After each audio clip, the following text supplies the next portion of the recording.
சாயிரம். மற்றவர்களை பார்த்தோ அல்லது சில சூழ்நிலைகளை பார்த்தோ மனம் உடையவே வேண்டாம். நமக்கானது நிச்சயமாக நம்மிடம் வந்து சேரும், ஏதாவது ஒரு ரூபத்தில் என்ற நம்பிக்கையோடு இருக்கலாம். நமக்கானது நிச்சயமாக நம்மிடமே வந்து சேரும், நிச்சயமாக. ஜெய் சாயிரம், ஜெய் ஜெய் சாயிரம். நம் சாயன்பர்கள் எல்லாரும் எப்படி இருக்கீங்க? எல்லாரும் நல்லா இருப்போம். ஓம் சாயிரம்.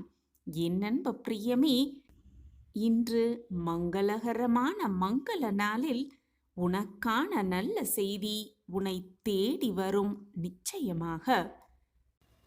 உன்னுடைய வாழ்க்கையில் இப்பொழுது உன்னிடம் இருப்பது அனைத்துமே இறைவன் கொடுத்த வரம் என்பதை தீர்க்கமாக நம்பு. கொடுத்தவனே உனக்கு அருகாமையில் இருக்கும் பொழுது வராததையும் உனக்கு கிடைக்காததையும் நினைத்து நினைத்து எதற்காக மனம் வருந்திக் கொண்டே இருக்கிறாய்? வாழ்வை மகிழ்ச்சியாக வாழ்வது உன்னுடைய முதல் கடமை. உனக்கு கிடைத்திருப்பதை வைத்து சந்தோஷமாக வாழ்வது உன்னுடைய இரண்டாவது கடமை. இல்லாததை நினைத்து நினைத்து வருந்திக் கொண்டோ வேதனைப்பட்டு கொண்டே இருந்தால் எதுவுமே உனக்கு கிடைக்கப் போவதும் இல்லை, எதுவுமே உனக்கு நிகழப்போவதும் இல்லை. கிடைத்ததை வைத்து சந்தோஷமாக வாழ் என் பிள்ளையே. எல்லோருடைய வாழ்க்கையிலும் சில இழப்புகள் இருக்கத்தான் செய்யும், சில இழப்புகள் இருக்கத்தான் செய்யும். இழப்புகளை தவிர்த்துவிட்டு யாராலுமே வாழ்வை கடந்து செல்லவே முடியாது. இதுதான் வாழ்வின் ரகசியம். இழப்புகள் வலிகளை மட்டும் தருவதில்லை என் பிரியமே, மீதமுள்ள வாழ்வை கடந்து செல்வதற்கான வலிமையையும் தருகிறது அந்த இழப்புகள். பிழைகளும் தோல்விகளும் இல்லாமல் கற்றல் என்பது ஒருபோதும் சாத்தியமே கிடையாது. வேண்டியது எதுவாக இருந்தாலும் அதை முழுமையாக கற்க பழகிக்கொள். சின்ன சின்ன தோல்விகளுக்கெல்லாம் துவண்டு போவது என்பது, துவண்டு விடுவது என்பது உன்னை நீயே அவமானப்படுத்துவதற்கு சமம். எது வந்தாலும் துவண்டு விடாமல் இரு என் பிரியமே. எந்த ஒரு காரியத்தையும் செய்வதற்கு முன்பாக அதில் நீ நல்ல தெளிவை பெற்றுக்கொள்ள வேண்டும். தெளிவாக செய்யப்படாத காரியங்கள் அனைத்தும் வலுவாக இருப்பதே இல்லை. வலுவாக இருப்பதுதான் வெற்றியடையும். முழுவதுமாக முடிக்க முடியாமல் போனாலும் கூட பரவாயில்லை என் பிரியமே. ஆனால் முயன்று பார்க்க மட்டும் ஒருபோதும் தயங்கி தயங்கி நிற்காதே. உன்னை ஏளனமாக பேசியவர்களுக்கு முன்பாக வாழ்ந்து காட்டு, சாதித்து காட்டு. எதிர்ப்புகள் வந்தாலும் கூட அடங்கி விடாதே, எதிர்த்து நிற்க கற்றுக்கொள். தயக்கமும் முயற்சியின்மையும் தான் உன்னுடைய பெரும்பாலான தோல்விகளின் முக்கிய காரணமாகவே இருக்கிறது. அதுதான் முக்கியமான காரணமாகவும் இருக்கிறது. எது ஒன்றையும் தவற விட்டுவிட்டு பிறகு வருந்துவதால் எந்த பயனும் இல்லை என் பிரியமே. நீ தவறவிட்ட எது ஒன்றையும் திரும்ப பெறவே முடியாது. அது வாய்ப்பாக இருந்தாலும் சரி, வாழ்க்கையாக இருந்தாலும் சரி. உன்னுடைய வாழ்வை எந்த நிலையிலிருந்தும் உன்னால் நிச்சயமாக மீட்டு எடுத்துவிட முடியும். எதை இழந்தாய், எவ்வளவு இழந்தாய் என்பது ஒரு பொருட்டே அல்ல என் பிரியமே. அது ஒரு பொருட்டே கிடையாது. அந்த இழப்பிலிருந்து நீ எதை கற்றுக்கொண்டாய் என்பதுதான் மிக மிக முக்கியம். வெற்றி பெற வேண்டும் என பலரும் நினைத்து கொண்டுதான் இருக்கிறார்கள். ஆனால் ஒரு சிலர்தான் அதற்காக தங்களை தயார்படுத்திக் கொள்கிறார்கள். அதற்காகவே அவர்கள் வாழ்ந்து கொண்டிருக்கிறார்கள். உன்னை நீ தயார்படுத்தாமல் இங்கு எந்த மாற்றமும் நிகழாது. முதலில் உன்னை மாற்ற கற்றுக்கொள். பிறகு எல்லாமே உனக்கு சாதகமாகவே மாறும். வாழ்க்கையில் முன்னேறுவதற்கு திறமை மட்டும் இருந்துவிட்டால் போதாது என் பிரியமே. திறமை மட்டும் இருந்துவிட்டால் போதவே போதாது. கடின உழைப்பு, விடாமுயற்சி, வெற்றி பெறுவோம் என்ற அசைக்க முடியாத நம்பிக்கை, இது இருந்துவிட்டால் அனைத்தும் உனக்கு சாத்தியமே, அனைத்தும் உனக்கு சாத்தியமே.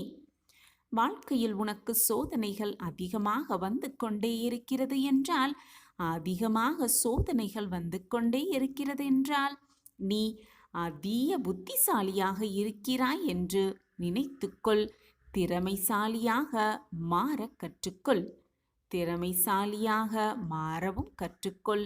ஏனென்றால் இறைவன் அனைவரையும் சோதிப்பது கிடையாது. உன்னைப் போல் சாதிக்க துடிக்கும் புத்திசாலிகளை மட்டுமே இறைவன் அதிகமாக, மிக மிக அதிகமாகவே சோதனைக்கு ஆளாக்குகிறார். சாத்தியமில்லாத செயலாக இருந்தாலும் கூட முயற்சி செய்து பார்க்காமல் முடியாது என்று மட்டும் எப்பொழுதும் ஒதுங்கி விடாதே. முடியாது என்று நீ சொல்லும் அனைத்தையும் யாரோ ஒருவர் முடித்து கொண்டுதான் இருக்கிறார்கள். முடித்து கொண்டுதான் இருக்கிறார்கள். முயற்சியும் செய்து கொண்டுதான் இருக்கிறார்கள் என்பதை மறந்துவிடாதே என் பிரியமே. வெற்றி என்பது உன்னுடைய நிழல் போலத்தான். அது எப்பொழுதும் உன்னோடுதான் இருக்கிறது. ஆனால் முயற்சி என்னும் வெளிச்சத்தை நோக்கி நீ நடக்கும் போது மட்டும்தான் அது உன் கண்களுக்கு தெரியும். எனவே எதிர்ப்புகள் வந்தால் அடங்கி விடாதே, எதிர்த்து நிற்க கற்றுக்கொள். உனக்கு துணையாக நான் எப்பொழுதும் உன்னோடு இருந்து கொண்டிருக்கிறேன் என்பதை மட்டும் மறந்து விடாதே. மறந்தும் கூட மறந்து விடாதே. எந்த சூழல் வந்தாலும், எந்த நிகழ்வுகள் உன்னை சுற்றி நடந்தாலும் பதற்றப்படாமல் இரு. மனதை பக்குவமாக வைத்துக்கொள், நிதானமாக வைத்துக்கொள். வெற்றி பெற வேண்டும் என்ற பதற்றமில்லாமல் இருப்பதுதான் வெற்றி பெறுவதற்கான சிறந்த வழி என்பதை புரிந்து கொள். சிந்திக்க தெரிந்தவனுக்கு வாழ்க்கையை கடந்து செல்ல மற்றவர்களின் ஆலோசனைகள் தேவைப்படுவதில்லை. துன்பங்களை சந்திக்க தெரிந்தவர்களுக்கு வாழ்க்கையில் என்றும் தோல்வியே இல்லை என்பதை புரிந்து கொள். ஒவ்வொரு நாளும் ஒவ்வொரு எதிர்பார்ப்பு, ஒவ்வொரு நாளும் உனக்கு ஒவ்வொரு அனுபவம். தோல்விகளை தோற்கடிக்க அனுபவமே சிறந்த ஆயுதம் என்றியமே. தவறுகளை தயங்காமல் ஒப்புக்கொள்ள கற்றுக்கொள். உன்னுடைய தன்னம்பிக்கை தானாகவே உனக்கு வளரும். வேறு வழியே இல்லை என்னும் பொழுது வரும் தைரியத்திற்கு, அந்த தைரியத்திற்கு எப்பொழுதுமே பலம் அதிகம் என்றியமே.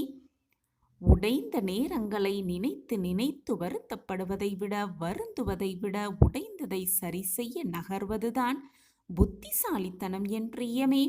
வேதனைப்பட்டு கொண்டும் கலங்கிக் கொண்டும் கண்ணீர் சிந்திக்கொண்டும் நின்று கொண்டே இருந்தால் எதையுமே உன்னால் சரிவர செய்யவே முடியாது. இதுதான் மிக மிக அவசியம். தெளிவான மனநிலையோடு இரு. எது வந்தாலும் பார்த்துவிடலாம் என்ற தன்னம்பிக்கையோடு இரு. நீ நினைப்பதற்கு மேலாகவே எல்லாம் உனக்கு சாதகமாகவே நடக்கும், நிகழும். உன்னுடைய சுவாசத்தை கவனிக்க கற்றுக்கொள். அது எப்பொழுதுமே நம்பிக்கை வார்த்தைகளை சொல்லிக்கொண்டே இருக்கும்படி உன்னுடைய மனதை மாற்றியமைத்துக்கொள். நம்பிக்கையோடு என்னால் முடியும், என்னால் முடியும் என்று சொல்லிக்கொண்டே இரு. வெற்றிகள் வந்து உன் கதவை தட்டும். எதை இழந்தாலும் கூட மனம் தளராமல் இரு. இன்னும் உனக்கான எதிர்காலம் இருக்கிறது. உன் நம்பிக்கையை நீ இழக்காதவரை. எதிர்மறையான சூழல்களையும் உன்னால் நேர்மறையாக சந்தித்து எதிர்கொள்ள முடிந்தால், அப்படி நீ மாற்றி அமைத்தால் உன் வாழ்வை நீ வென்று காட்டலாம் மிக பிரம்மாண்டமாக. சில நேரங்களில் உன்னுடைய மனம் உன்னுடைய லட்சிய பாதையிலிருந்து விலகி செல்லும். அதை பழைய நிலைக்கு திருப்ப வேண்டியது உன்னுடைய அடிப்படை கடமை என்பதை உணர்ந்து செயல்படு. நீ செய்யும் செயலில் முழு கவனத்தை செலுத்தினால் அடுத்தவர்களை குறை சொல்ல நேரமும் இருக்காது, மனமும் விரும்பாது. நீ எந்த நிலையில் இருந்தாலும் சேமிக்கும் பழக்கத்தை வளர்த்து கொள்ள கற்றுக்கொள். சேமிக்க கற்றுக்கொள். சேமிப்பு இல்லை என்றால் எவ்வளவு உழைத்தாலும் அது வீணானதுதான் என்றியமே. அழகை பற்றி கனவு காண்பதை நிறுத்திவிடு. கடமையை பற்றி கனவு காண கற்றுக்கொள். அது உன்னுடைய வாழ்வையே அழகாக மாற்றிவிடும். ஆம் என் பிரியமே, எந்த சூழலிலும் நம்பிக்கையை மட்டும் கைவிட்டு விடாதே. நம்பிக்கை நிறைந்த ஒருவர் யார் முன்பும் எப்பொழுதும் மண்டியிடுவதே இல்லை, அடிபணிந்து போவதும் இல்லை. அவ்வளவு ஏன்? உன்னையே பற்றி சில நேரங்களில் நீயே தவறாக எண்ணிக்கொண்டு நாம் இதை சாதிப்போமா, நடக்குமா நடக்காதா, நம் வாழ்க்கையில் மாற்றம் வருமா வராதா, நம் வாழ்க்கையில் எல்லாம் இதுவெல்லாம் நடக்குமா நடக்காதா என்றெல்லாம் நீயே உன்னை தவறாக பேசிக்கொண்டும் தான் இருக்கிறாய். இந்த உலகமே உன்னை இழிவாக பேசினால் என்ன? ஏன் உன்னை சுற்றி இருப்பவர்களெல்லாம் நீ எல்லாம் முன்னேறப் போகிறாயா என்று ஏளனமாக பேசினால்தான் என்ன?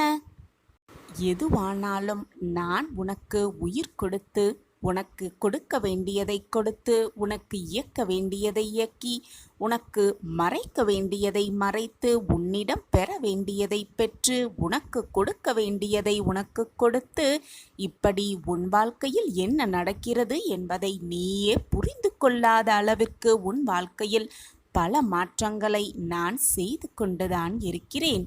நீ தெரிந்தோ தெரியாமலோ பல நன்மைகளை ஏற்றுக்கொண்டு வாழ்ந்து கொண்டுதானே இருக்கிறாய். நீ இப்படித்தான் இருக்க வேண்டும், உன் வாழ்வு இப்படித்தான் இருக்கும், நீ இப்படி இருந்தால்தான் வாழ்வு உனக்கு பொக்கிஷமாக இருக்கும் என்பது உன்னை படைத்தவன் முடிவு செய்ததுதான். ஏற்கனவே முடிவு செய்ததுதான் எல்லாம் உன் வாழ்வில் நடந்து கொண்டிருக்கிறது. இனியும் அப்படித்தான் நடக்கும். நீ நினைப்பதாலோ வருந்துவதாலோ கண்ணீர் சிந்துவதாலோ எதுவுமே மாறப்போவதில்லை, மாற்றப்போவதும் இல்லை. முடிவு செய்யப்பட்டதுதான் நடந்து கொண்டிருக்கிறது. அனைத்திற்கும் காரணகர்த்தாவாக அந்த இறைவனே இருக்கும் பொழுது எதற்குமே பயப்பட வேண்டிய அவசியமே இல்லை. உன்னை பற்றி நீயே உணராத போது, உன்னை பற்றி நீயே புரிந்து கொள்ளாத போது உன்னை சுற்றி இருப்பவர்கள் எப்படி புரிந்து கொள்வார்கள் என்று நீ நினைக்கிறாய்? சில காரியங்கள் நீ செய்ய வேண்டும், இந்த காரியங்களை நீ செய்தால்தான் அது நல்ல விதமாக நடக்கும், இந்த காரியங்களை நீ மட்டும்தான் செய்ய வேண்டும் என்று உன்னை படைத்தவனுக்கு மிக நன்றாகவே தெரிந்ததால்தான் அந்த காரியம், அந்த நிகழ்வுகள் உன்னை தேடி வருகிறது என்பதை புரிந்து கொள். என் அன்பு குழந்தையே, நிச்சயம் ஒரு நாள் மற்றவர்கள் உன்னை பெருமையாகவும் பெருமிதமாகவும் இருக்கிறது என்று சொல்லும் அளவிற்கு நீ உன் வாழ்வில் வளர்வாய். என் மீது உனக்கு என்னதான் கோபம்? முதலாக நான் உன்னை பிடித்து இழுத்து என்னை வெளிப்படுத்திய போது நிறைய கொடுப்பதைப் போல இருந்தது. இப்போது உன்னை அழைத்தும் உன்னிடம் இருந்து எல்லாவற்றையும் பறித்து கொண்டதாக நீ பதற்றப்படுகிறாய். நான் பறிக்காவிட்டாலும் வேறு யாராவது அதை வாங்கி கொண்டிருப்பார்கள். நான் உன்னிடம் வாங்கியதால்தான் உன் வாழ்நாள் முழுவதும் அதை போல் பல மடங்கு திருப்பிக் கொடுப்பேன் என்பதுதான் உண்மை. கர்ம வினையாக அதை வேறு வழியில் அதை நீ இழந்திருந்தால் திரும்பி வருமா என்று சற்று சிந்தித்துப்பார். இன்றைக்கு நீ அனுபவிக்கும் கஷ்டம் அனைத்தும் உனது கர்ம பலன்கள் என்பதை தெரிந்து கொள். அப்படி இருந்தாலும் இன்பம் வருகிறதே எப்படி என்றுதானே உன்னுடைய சிந்தனையாக இருக்கிறது. துன்பத்திலும் நீ அனுபவிக்கும் அத்தனை இன்பங்களும் எனது அருளால் வந்தவைதான் என்பதை உணர்ந்து கொள். நீ அமைதியாக இரு. என்னுடைய நாம ஸ்மரணத்தை சதா உச்சரித்து கொண்டே இரு. உனக்கு தேவையானதை நான் உனக்கு வழங்கிக் கொண்டே இருப்பேன். இறுதி வரை உன்னருகில் இருந்து உனக்கு துணையாக உன் அப்பா இருப்பேன். அறிவாளியாக எப்பொழுதும் இருக்க வேண்டும் என்ற நோக்கத்தை விட அறியாமல் மற்றவர்களை காயப்படுத்திவிடக்கூடாது என்பதில் மிக கவனமாக இருப்பதே ரொம்ப முக்கியம் குழந்தையே. வெற்றி என்ற ஒன்று தள்ளி போகலாம், ஆனால் தப்பாமல் கிடைத்துவிடும். ஆனால் நீ செய்யும் முயற்சியோ, நீ எடுத்து வைக்கும் முயற்சியோ எப்பொழுதும் வீண் போகவே போகாது. உன் முயற்சிக்கான பலனை நிச்சயமாக நீ அடைந்தே தீருவாய். வாழ்க்கையை ஒவ்வொரு விஷயத்திலும் நீ கற்றுக்கொண்டுதான் இருக்கிறாய். புத்தகங்களை படித்து கற்றுக்கொள்பவதை விட மனிதர்கள்தான் வாழ்க்கையை மிக அதிகமாகவே கற்றுக் கொடுக்கிறார்கள். நீ உன் வாழ்வில் பலவிதமான மனிதர்களை சந்தித்து கொண்டிருக்கிறாய். ஒவ்வொரு மனிதரும் ஒவ்வொரு அறிவுரையையும் சொல்லிக் கொடுத்து கொண்டுதான் இருக்கிறார்கள். நீயும் கற்றுக்கொண்டே இருக்கிறாய். நாம் சொல்ல துடிப்பது எல்லாம் உன்னை சுற்றி இருக்கும் அனைவருக்குமே புரியும். ஆனால் நீ யாருக்காக சொல்கிறாயோ அவர்களுக்கு மட்டும் புரியாமல் இருப்பது விதி அல்ல குழந்தையே. அது அவர்கள் செய்த சதிதான். நீ சொல்வதை கேட்க முடியாது, கேட்கக்கூடாது என்ற ஆவலோடு அவர்கள் அனைத்தையும் செய்து கொண்டிருக்கிறார்கள். அவர்களை நினைத்து வீணாக உன் மனதை போட்டு குழப்பிக் கொள்ளாதே. நாம் பிறருக்கு சொல்லுவது, பிறருக்கு செய்வது வேறு ஒருவர் மூலமாக திரும்பி நமக்கே வந்துதான் தீரும். அது உதவியாக இருந்தாலும் சரி, துரோகமாக இருந்தாலும் சரி, வேறு ஒருவர் மூலமாக நமக்கு திரும்ப வந்தே தீரும். தன்னை பற்றி அதிகமாக அறிந்து கொண்டவன் ஆசைப்பட மாட்டான். இந்த உலகத்தை பற்றி மிக அதிகமாக அறிந்து கொண்டவன் கோபமே படமாட்டான். இந்த இரண்டையும் உணர்ந்து கொண்டவன் வாழ்க்கையில் துன்பம் என்பதை சந்திக்கவே மாட்டான். என் அன்பு பிள்ளையே, எது வந்தாலும் எதிர்த்து நின்று போராடு. அனைத்தும் நன்மைக்கே என்பதை தீர்க்கமாக நம்பு. நான் தான் உன்னிலேயே இருந்து கொண்டிருக்கிறேனே, பிறகு என்ன பயம் உனக்குள்? நீ விரும்பிய வாழ்க்கையை வாழப்போகிறாய். நாளை வியாழன் முதல் உன்னை விலகி சென்றது எல்லாம் உன்னை தேடி வரும் நேரம் நெருங்கி இருக்கிறது குழந்தையே. உன்னோடு உன் சாயிநாதர் இருப்பதை நீ உணர்ந்து கொள்ளும் நேரத்தையும் நான் உருவாக்குவேன். அந்த நேரமும் உன்னை தேடி நிச்சயமாக வரும். கலங்காமல் இரு குழந்தையே. எந்த சூழ்நிலையிலும் உன் சாயி தேவா உன்னை கைவிடவே மாட்டேன். எப்பொழுதுமே நீ எதிர்மறையாகத்தான் முதலில் சிந்தனையை செய்கிறாய். நான் உனக்கு அறிவுரை கூறினாலும் கூறாவிட்டாலும், நீ அதை கேட்காலும் கேட்காமல் விட்டாலும் உன்னுடைய ஆழ் மனதில் ஒரு எதிர்மறை எண்ணங்கள் இருந்து கொண்டுதான் இருக்கிறது பிள்ளையே. அதை உனக்கான எதிர்மறை எண்ணம் என்று சொல்லுவதை விட வாழ்க்கை மீதுள்ள உனக்கான பயம் என்று கூட சொல்லலாம். ஏனென்றால் இத்தனை நிறைவான வாழ்ந்த வாழ்க்கையில் அத்தனை நிறைவான வெற்றியை நீ கண்டதே இல்லை. அதனால்தான் இந்த வாழ்க்கையை பற்றின பயம் உன் மனதில் நிரம்பி இருக்கிறது. என்னாகுமோ ஏதாகுமோ என்று ஒருவித பதற்றமோடே எப்பொழுதும் இருந்து கொண்டிருக்கிறாய். அதனால்தான் உன் மனதில் எப்பொழுதும் எதிர்மறை சிந்தனைகளும் எண்ணங்களும் ஓடிக்கொண்டே இருக்கிறது. நீ உன் வாழ்க்கையில் இதுவரை கண்டது எல்லாம் தோல்விகளும் இழப்புகளுமேதான்.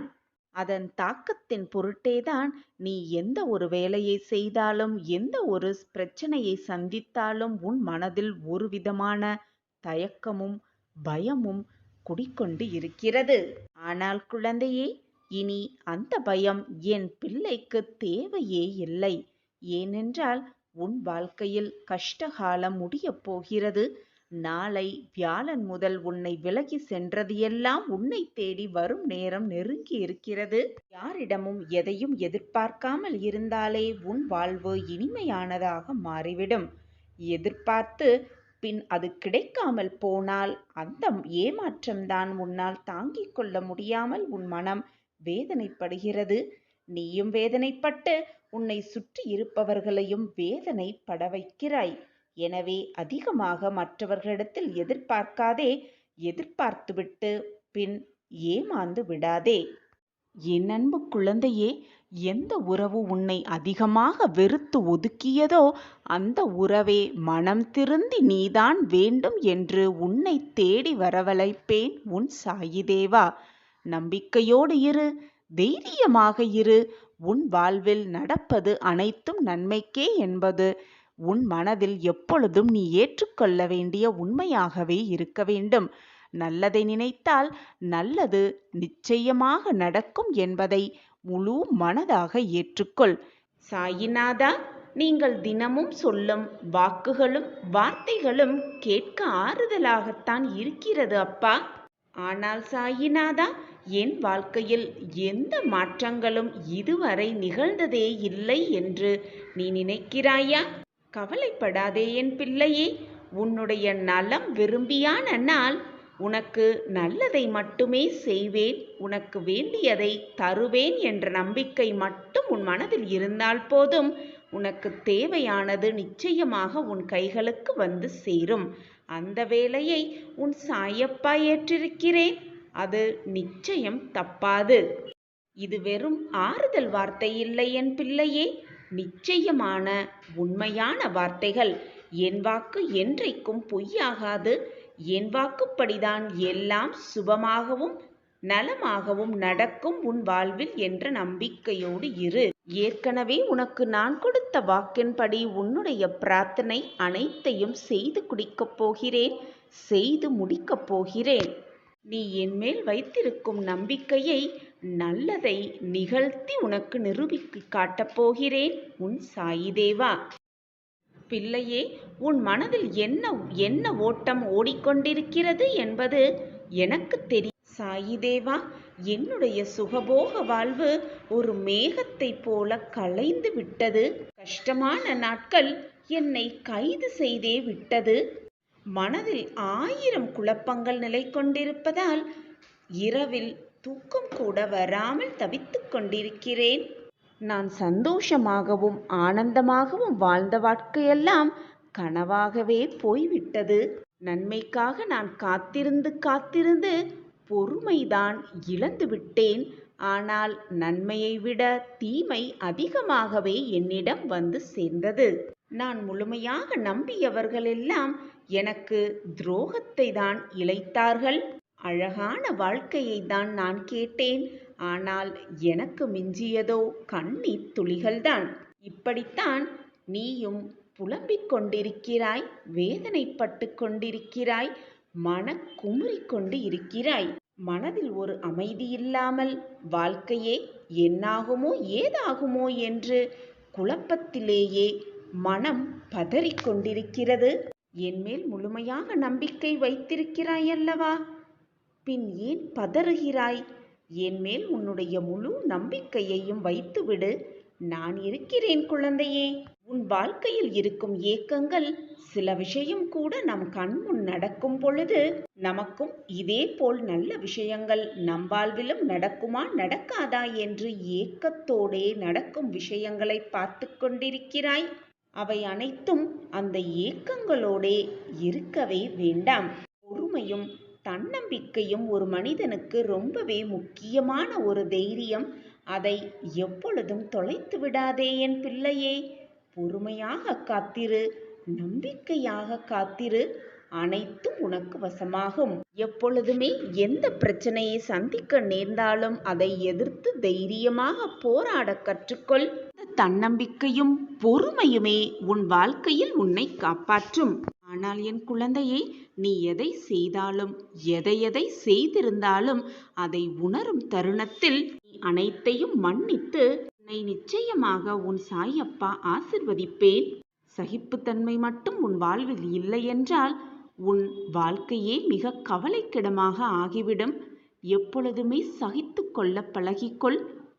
இந்த ஒன்றை மட்டும் நினைவில் வைத்துக்கொண்டு மகிழ்ச்சியாக வாழ்வதற்கு என்னுடைய நாமஸ்மரணத்தை தினமும் சொல்லிக்கொண்டே இரு, உச்சரித்து கொண்டே இரு, நம்பிக்கையோடு இரு, தைரியமாக இரு. நான் பார்த்து கொள்கிறேன் அனைத்தையும். உன் அனைத்து பிரச்சனைகளையும் சரி செய்து உன்னை சுகமாக வாழ வைப்பது உன் சாயப்பாவின் பொறுப்பு. என் பொறுப்பை நான் நன்றாக உணர்வேன்.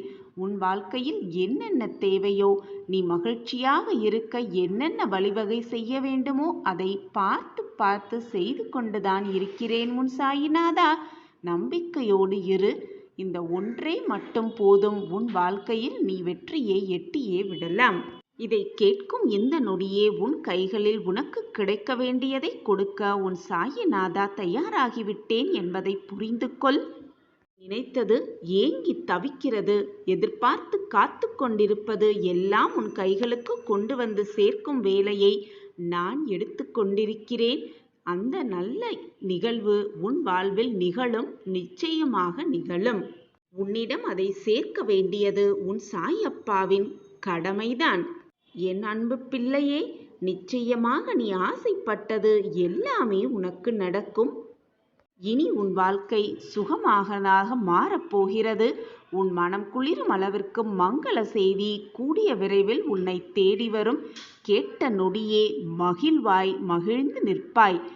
நிச்சயம் என்னிடம் வந்து ஆனந்த கண்ணீரோடு எனக்கு நன்றியும் சொல்லத்தான் போகிறாய். உன் வாழ்க்கையில் உனக்கு வேண்டியது என்ன, வேண்டாதது என்ன என்பதை தீர்க்கமாக முடிவெடுத்து செயல்படுத்துவீர்கள். நீ நினைத்தபடியே எண்ணியபடியே உன் வாழ்வும் ஆனந்தமயமாய் மாறும். என்னுடைய ஆசிர்வாதத்தோடு இந்த நாள் அல்ல, எந்த நாளும் நீ நினைத்தது நிறைவேறி மகிழ்ச்சியான நாளாக அமைய உன் சாயப்பாவின் அருளும் ஆசிர்வாதமும் உனக்கு எப்பொழுதுமே உண்டு என் கண்மணியே.